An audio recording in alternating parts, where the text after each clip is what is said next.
This is the Greg Bedard Patriots Podcast with Nick Cattles.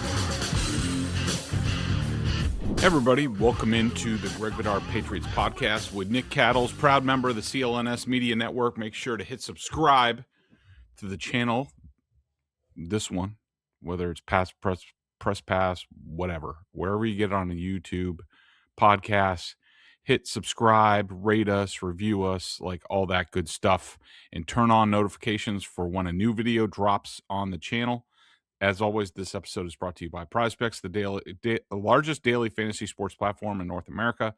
Download the PrizePicks app today and use code CLNS to get $50 in lineups when you play $5. That's code CLNS on PrizePicks to get $50 in lineups when you play $5. PrizePicks, it's good to be right. Welcome in, everybody. It is Friday, late afternoon, early evening. Got to admit, running on a little bit of fumes here with the bye week. Can't wait to get to the next 2 days. Kind of shut down my brain, at least for Saturday. Sunday, I look forward to watching some, good football with, of course, the playoff seedings, all that stuff. See what the Chiefs do, Bills, Bengals, a ton of good stuff. Check out some stuff in the NFC as well, because finally get a good opportunity to look around the league and compare and contrast the Patriots and all that stuff, and hopefully write something about that next week. But we're just going to go straight BSJ member questions here. I have answered a lot of these. That's one of the benefits of BSJ. Not only me, you get weekly access to myself, Giardi, Corrales on Celtics, Haggerty on Bruins, where you can ask questions. Anything goes for the most part. So let's jump into it. It's going to be Maye. Interesting name. And as always, these are actual BSJ members. I kid because I love. I mean, they're great. One of the benefits I think about BSJ is the comment section. On the whole, I would say 95% of it is very respectful. One of the best comment places you'll ever be. So if you want to have a discourse with fans like yourself, where it's civil and people hear each other out, for the most part, we certainly have some people who are not favorites of the members at large. Come check us out. So it's going to be Maye. Says Maye's week-to-week improvement has been nothing short of sensational. I agree. I don't think even the most optimistic among us would have expected 11-2 and MVP frontrunner status entering the bye. That said, you watch a bunch of tape. If you were an opposing defensive coordinator and had to stop Maye and the Patriots offense, what kind of game plan would you put together to try to slow them down? It's a good question. I would say there's a lot of incomplete information on this. It's hard for me to say definitively, probably because sort of the one component that we haven't seen that you're probably going to see in the postseason a lot is a lot of man coverage. And in the AFC, we're talking about Denver, Houston, the Chiefs, if they're healthy, if they make it, have the capability to do that. And I'm not saying that that's the way to do it. That's the way I would do it against the Patriots. I would make sure I would play as much man coverage as possible, sort of spot double team certain guys in certain situations. I would rush 5 with the 5th guy, a spy, to keep an eye on Maye. And that's sort of where I would start. I would also say, if I'm a team, and most teams, and what you have to understand is when it comes to the postseason, like the game planning is going to be a lot more intense. It's hard for some of these staffs during the season to really put together real good game plans. Most of it starts, the really good stuff, I would say, starts in the off season. It will be very interesting. I think the biggest thing with Drake Maye, as far as how people are going to defend him, is actually what we see next year, because the coaches will have all of offseason, especially the divisional teams, whether it's, the Bills, the Jets, the Dolphins, that are going to see us twice, see the Patriots twice. They'll also see my face twice. That's really when you sort of know. I mean, Jaden Daniels, of course, had injury issues this year. The Commanders did as well. But even before that, Jaden Jaden Daniels was not approaching what he did the year before, and it's because everybody had a chance to see him on film, what Cliff Kingsbury likes to do with him, like all that good stuff. The number one game plan that I would start with, I mean, it's really the only game plan, and we could toss out the first 4 weeks, what have you. That's so long ago, and the teams have changed so much. The Patriots have changed so much. It's the Bengals game. That game, Al Golden, I got to give him credit. He did a lot of things in that game. I don't necessarily say a lot of things, but he did things in that game that made Drake Maye uncomfortable, second guess himself, unsure of himself, and I would probably say that was one of his worst games of the year. He was still pretty good in that game. And, the Bengals are also very limited, but I mean, and we saw what they did the next week. They also played, I forget who it was, but they played somebody else really tough defensively. So I think they've found some things on defense. I think them adjusting once the Patriots set protection, sort of late movement, I thought probably put a lot of thoughts into Drake's head about, am I protected? Am I not protected? Of course, let me also add that the Patriots and Josh McDaniels and Doug Marrone also have that film to go off of.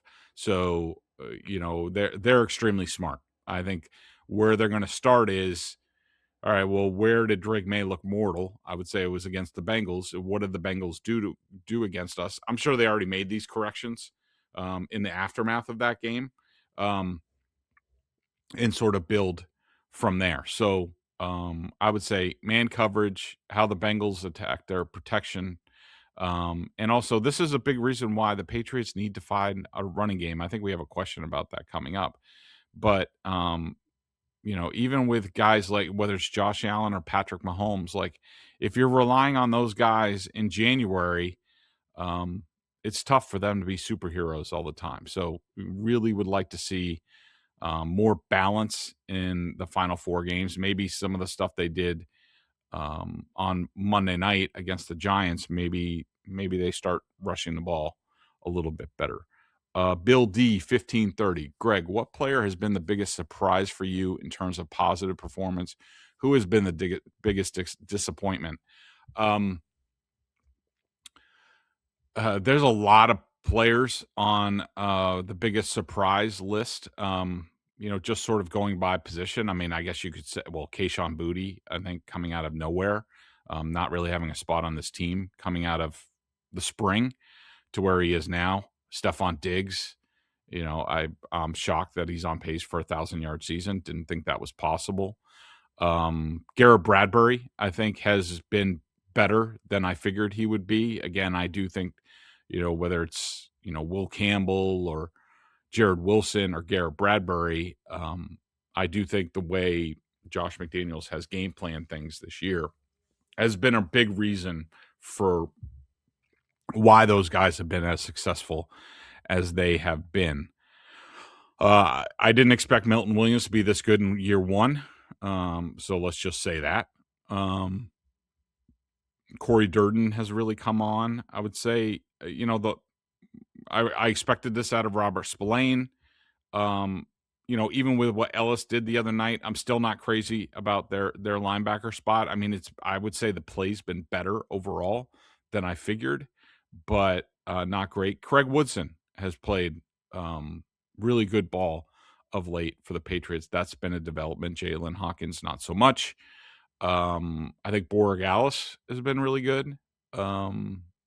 And I think that's about it. The biggest disappointment, with an 11-2 team, it's really hard.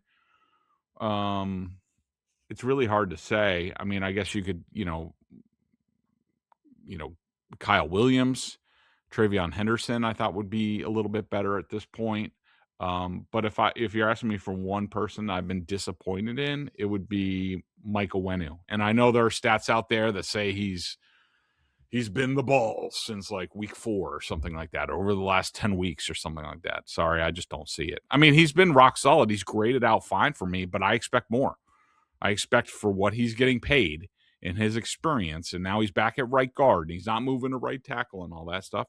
I expect a top 3 guard in the league, and he has not been that. And I don't care what the stats say, that the Patriots can't leak a drop when needed to in the running game. It's an indictment on a lot of things, but Onwenu was one of the chief guys. They've tried to sneak Drake Maye behind him, and they can't do it because he's not getting low enough. And he has some really – he doesn't have many errors, but a lot of his errors have been really big. And, should the Patriots run into trouble in the postseason or coming out of the bye, I wouldn't be surprised if we're talking about Mike Onwenu as one of the reasons. STQ 44. This is a good question. Greg, you were pretty critical of the Pats training camp. Your feeling was that Vrabel had scheduled too many days of walkthroughs, too few days of hitting in pads, and I recall you attributed their relatively and brief slow start on being too soft in preparing for the season. Has the team's insane 11-2 record and continued rapid development of key players as well as unheralded contributors changed your view? And did you invoke a jinx on them because they were the healthiest team through 13 weeks and you couldn't handle the truth? And he gave a little emoji, having a little fun there. He is correct. I was critical of the Patriots training camp, but only in this respect. It was about the start to the season, because if you went back and looked at it, Mike Vrabel's Titans teams had gotten off the slow starts all the time. They were 1-2, 0-3 almost every year. And we figured that might cost the Patriots. Now, we know there are other reasons. Drake Maye, the schedule, insane injury luck that have allowed them to be 11-2, where they're not going to be nip and tuck for the postseason. So it was purely about the start. And the start was irrelevant this year because of those factors that we talked about. Now, I did say at the time, I said, I don't know why he's doing this. Maybe he has a long game in mind. And maybe he did. And maybe that's a reason why the Patriots have had such good injury luck this year. We're going to need multiple seasons of data before we're able to say that, because, look, the Patriots have the best injury luck in the league this year. This is documented. I tweeted something out the other day to make fun of Nick Cattles about Sports Info Solutions put out. They have these rankings as far as injury, and the Patriots and the Rams, shocking, the two number one seeds are near the top. They have had the best injury luck in both conferences. And that always goes to the teams with really good regular seasons. The healthiest teams are usually the best. The reason why I'm not going to say that that's a reason for the season is that Mike Vrabel's been doing the same thing for many years. And in Tennessee, his final year, when he got fired, they probably had the worst injury luck in the league. They had a lot of injury problems when he was there. I remember when the Titans came here and played the Patriots. This is when Brady was still here. No. It was when Mac Jones was here, his rookie year. The Titans had like half a team in that game. They still almost pulled off that game. So that's why I use the phrase injury luck. Like, there's no rhyme or reason for it, really. It's just injury luck. And, sorry to say for next year. And of course, they'll prove me wrong again.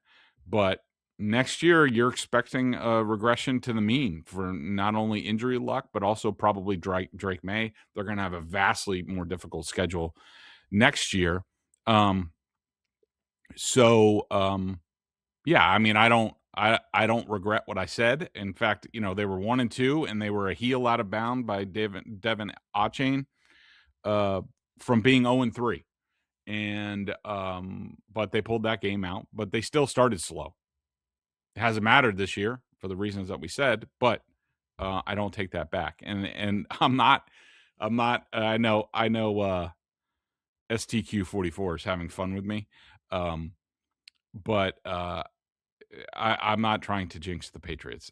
You cannot, I'm sorry, as a reporter on this team, you cannot tell the tale of the 2025 Patriots without very high up mentioning their injury luck this year. And even, they're in the bye week this week. They might not even need the last game of the season for seeding, and they're going to get Milton Williams and Will Campbell and Jared Wilson back. So far so good. They've had great injury luck, and I'm sorry if you think I'm jinxing them. I'm not. It's a fact, and no matter where the season goes, when you write the obituary or the celebration of the season, their injury luck will be one of the key storylines of the season. That's just a fact. Jed3 says, Josh is a great OC. Drake is a great quarterback. Is this a match made in heaven? I am starting to think Drake might be the best QB for Josh and Josh the best OC for Drake, and anyone else would result in slightly lesser results. Too hyperbolic? Boy, I think Jed's a little pants off over there. I mean, I get it, and I don't disagree with him. I do think that Josh has always wanted an athletic quarterback. I do think that they're a match made in heaven. Hopefully it continues for many years. I do think it will. By the way, Josh McDaniels has had zero interest in college football. In fact, talking to some people who know Josh, none of those people want to go to college football, the state that it's in, right now. Look, Drake has incredible gifts. He's progressed faster than I think even the Patriots thought he would. And that's tremendous. So there's a higher ceiling with Drake, obviously, than anybody else. But, look back on a lot of those stats from Mac Jones's rookie year. A lot of stuff that they're doing this year, they did that year. I remember, just off the top of my head, I think they were fifth in explosive pass play rate that year. There was a lot of good things. And we all know Mac Jones is a limited quarterback. But in my opinion, nobody takes what he has and uses it better than Josh McDaniels. So, of course, it's gone well this year. Mark Daniel, not Mark Daniels, the writer, the great writer for Mass Live, even though if it is him. Hi, Mark. I hope the family's well. Greetings, Greg. Earlier this week, an article on ESPN.com ranked the top NFL rookies this year. Will Campbell was 10th. Armand Membou from the Jets was 5th. Have you seen enough of Membou to declare he's better than Campbell? What were your pre-draft thoughts vis-a-vis Membou and Campbell? I have not seen this. I don't know if this is a PFF ranking. I don't know if this is an Aaron Schatz ranking. I don't know what it is. I don't know if they talk to executives or what. Basically, I would just answer it this way. When I watched Armand Membou, I saw right tackle only. The Patriots, they needed a left tackle, and they needed someone to start at left tackle. So I didn't really look at Membou, and I don't really care what he's doing at right tackle. Left tackle's a lot different still, in my opinion. I think Will Campbell has done a fine job. I don't see how Membou could be better than him. But I do think Will Campbell's position is more challenging, and so I'm okay if somebody wants to rate them. I mean, there's no way I would take Armand Membou over Will Campbell. No, not then, not now. And even if Will Campbell is only a guard, I think he can be a Hall of Fame level guard. Like I see him as, sort of like a mix of, I can picture him, Logan Mankins and Joe Tooney, sort of like a blend of those two guys. Merrimack Greg. Greg, saw you reference Doug Marrone in another piece, wondering if he's made a real impact or is it tough to know? I think I have to think the O-line coaching is night and day from last year. I'm sure that Marrone, Hotaling, and Kugler are doing a really nice job. Everybody knows on here or listening to this how critical I've been of the offensive line coaching around here for years. I thought it was neglected. Ever since that line coach, I can't remember his name now, went with Josh. Then it was Matt Patricia and Billy Yates and then Adrian Clem. And it was just, don't even get me started on the line coaching. And so the bar is very low around here right now. We also remember Dante Scarnecchia, who was really good, but let's also remember, and I love Scar, and I think he's one of the best. let's also remember they didn't start Dynasty 2.0 until he was gone and DeGuglielmo was here, and they won that Super Bowl in 2014. Not that I think they just had better players on that team in a lot of different areas. I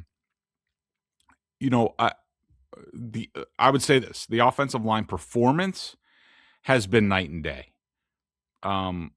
It's hard for me, and look, the coaching has been good, and I was really glad that they had 3 guys involved, and so that can help not only the starters in different positions, but also the younger guys and get them ready. Like get a Vidarian Lowe ready, or Marcus Bryant ready, or a Ben Brown. There's enough hands on deck to make sure everybody's getting the attention, film, practice that they need, and so that's been really good. It's hard for me to be blown out of the water by an offensive line that can't run the ball. And look, they're just not talented enough to do it. They don't have enough, real road graders, whether it's Bradbury, Jared Wilson, Michael Winu, as we talked about, has been underwhelming. It's hard for me to be pants off about the offensive line when they can't run the ball, when they need to run the ball, for the most part.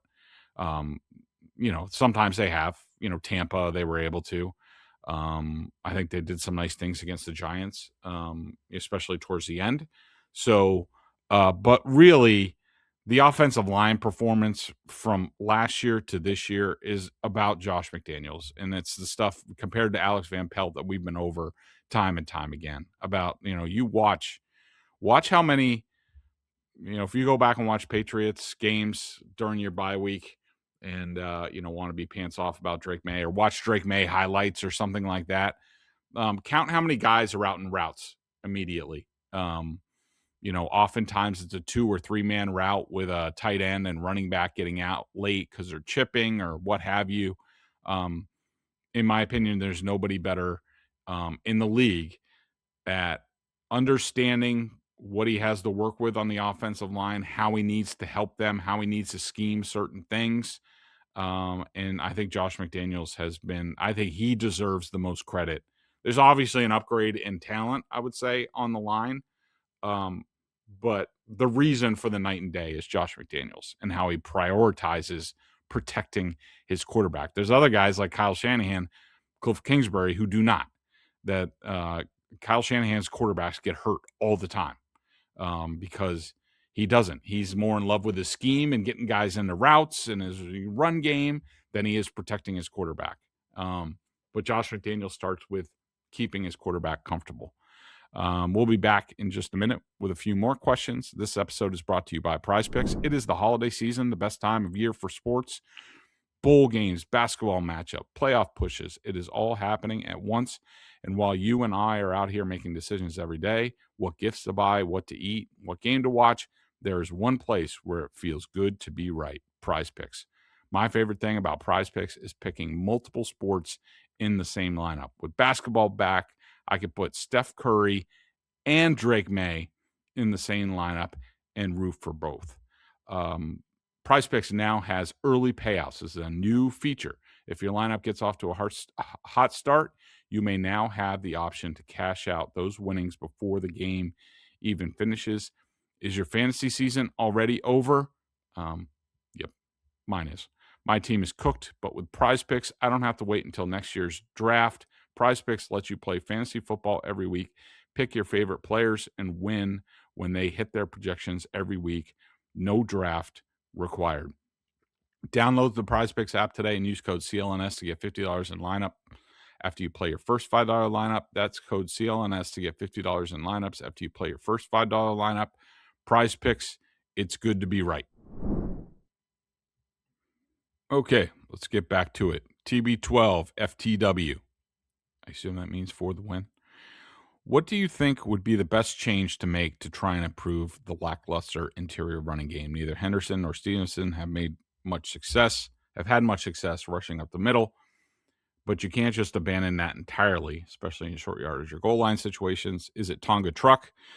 Fewer gun runs, more play action to freeze the defense for a split second, the wildcat formation we saw one snap up, etc. Look, We are 13 weeks into this. The Patriots are who they are at this point. Trust me when I tell you that Josh McDaniels has tried everything from a play calling perspective, different types of runs, gap scheme, man scheme, power scheme, draws, traps, end arounds, wildcat now. I mean, he has done everything, and there's no easy solution. I do think for short yardage they need a power fullback. That would be great if it's Tonga. They're going to have to find somebody else or input somebody else. Westover ain't it. But like we talked about before, they just don't have the dudes. The second level blocking has not been there. There's no cure-all. They just have to continue to try to get better. They have 4 more games to try to get better going into the postseason. They have more practices, more film study. That's all you can do. There are no magic bullets to help the Patriots run game at this point. You just hope they get better, and maybe they do. Maybe it's just a late season type of thing. I do think that Stevenson ran a lot better in this game. I thought Henderson showed some things in the fourth quarter, which I was encouraged by. I'm not expecting a huge leap for him until possibly next year at this point. But, who knows? Player surprise. So, yeah, we'll see what happens. Mason P2. Happy to see Carlton Davis, playing with more focus and commitment. I wonder if earlier this season he didn't believe this team would go far, so didn't want to get himself hurt by tackling. He appears much more on board. So frustrating to watch him earlier in the season. He certainly played a lot better. He had probably his best game of the season against the Bengals. He had some moments against the Giants. He also had some iffy plays, like the first slant of the game. He was pretty lax on that. He had a missed tackle later in the game. It could be a case of he hasn't been healthy.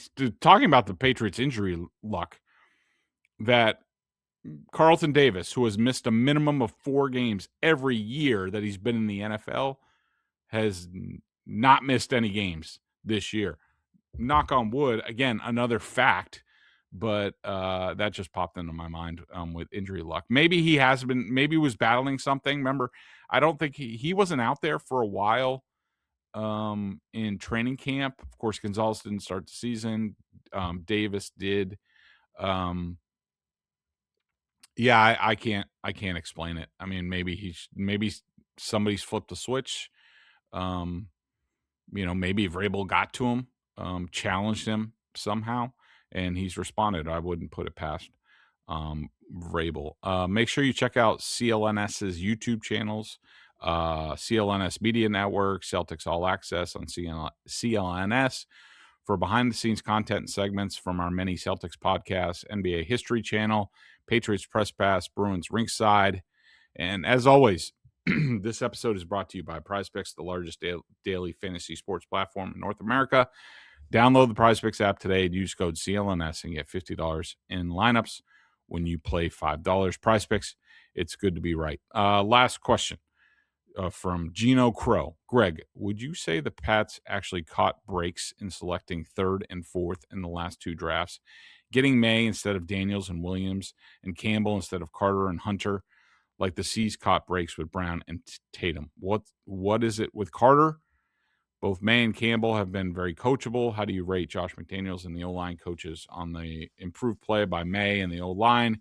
Even Lowe, Brown seem improved. I think the last part we've already talked about a couple times. I would give almost all of the credit to Josh McDaniels, just because I've seen him do this before. I've seen him scheme around, game plan around some really bad injury issues on offensive lines in the past, and he continues to do it. The whole did they catch breaks? I'm not really into that, especially when we're talking about players that are rookies or second year in the league. Like, for example, I mean, just because Jaden Daniels has been hurt this year, that was always part of the evaluation. I think the Patriots would have. I think the Patriots would have taken Jaden Daniels if he was there, and they would have been just fine with it. And I think if Josh McDaniels had him this year, he would be a lot more protected. And I also think that Commanders' offensive line, even getting Tunsil, there are a lot of spots in that offensive line that aren't very good. So I think Jaden Daniels is spectacular. The only thing with him is his durability and all that stuff. And we'll see. And Caleb Williams, I was not one of these guys that gave up on him. Just for people who don't know my rankings of that quarterback class. And again, I'm just going off of film and talent, and I'm not a scout. I don't know. I'm not going into these schools and talking to coaches and things like that. But it was Caleb Williams, Jaden Daniels, and Drake Maye. And I thought that the only chance – I knew that Caleb Williams was going into the worst situation, and it was going to be probably pretty rough. But, we've seen him with Ben Johnson. He's still only completing 58% of his passes, but I think he has a long ways to go. And, we'll see with him. And also the Campbell thing. And look, the Patriots needed a left tackle after striking out in free agency. So they probably would have taken Campbell no matter where it was. But I would have been just fine with Travis Hunter. I do not think that they would have taken Abdul Carter, and we'll get into that in a second. But I think Travis Hunter is spectacular. I would have just put him – I evaluate him as just a receiver. I would have put him at receiver. I think he's dynamite. I think his body controls, explosiveness. I think he's tremendous. I think in time with the right coaches and the using him the right way, he's going to be like Justin Jefferson and Jamar Chase. And like he was worthy of it. I'm not going to bury him after one season. So did the Patriots end up in a good spot? Yeah. I mean, we still don't know what Will Campbell is going to be ultimately, but he helped them. I mean, the more Vidarian Lowe plays well with the help of Josh McDaniels, just like Will Campbell did, maybe that changes that conversation a little bit. I won't get into that because I think Will's a good player. He's at least an average or, slightly above average left tackle in this league. I would really like to see him at left guard if the Patriots can get another tackle in the next couple of years, because I would love to see some really athletic left tackle and Will Campbell right next to him. That left side of the line would be dynamite. I think he would be a Hall of Fame guard. I think he could be a Pro Bowl left tackle, maybe more. We'll see. He's still very young. And Abdul Carter, I think people who listen here, who read me at BSJ, know that I heard a lot of disturbing things about Abdul Carter at the Senior Bowl, and I was told during the process that he was off the Patriots board. They would not have taken him. A lot of entitlement and other things. Just not a nice person in general. Not that you need to be a nice person to, be a productive NFL player, but you certainly have to be a good teammate. And I think there are a lot of questions about that. Abdul Carter in the past and also now with what they're dealing with the Giants. So that'll do it for now. Thanks for tuning in. Enjoy the weekend. I'm going to try to shut off my brain for about 24 hours here. But we will see you back here next week with Nick as we emerge from the bye and the Patriots have a showdown with the Bills. Should be good stuff.